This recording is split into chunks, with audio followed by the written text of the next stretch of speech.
रामानंद नगर किर्लोस्करवाडी येथील ज्येष्ठ आयुर्वेदाचार्य वैद्य गुंडोपंत महादेव सुतार यांना गेली तब्बल 53 वर्ष आयुर्वेदाच्या माध्यमातून लाखो रुग्णांची निस्वार्थ सेवा केल्याबद्दल कोलंबो, श्रीलंका येथे मठाधिपती स्वामी पूर्णानंद गिरीजी, पद्मश्री उदय देशपांडे आणि यमुनाजी गणेश लिगमान यांच्या हस्ते प्रतिष्ठित आयुर्वेद रत्न आंतरराष्ट्रीय पुरस्कार प्रदान करून सन्मानित करण्यात आले। हा कार्यक्रम स्वामी विवेकानंद सांस्कृतिक केंद्र कोलंबो येथे पार पडला। DS राठोड फाउंडेशन आणि इंडियन पोलीस मित्र भारत यांच्या संयुक्त विद्यमाने हा कार्यक्रम आयोजित करण्यात आला होता।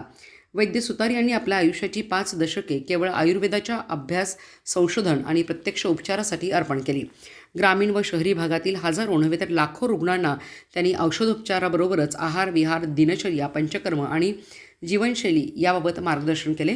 त्यांच्या उपचार पद्धतीत पारंपरिक आयुर्वेदीय ग्रंथांचा अभ्यास, स्थानिक औषधी वनस्पतींचा योग्य उपयोग आणि रुग्णांशी आत्मीय संवाद या त्रिसूत्रीचा समावेश आहे।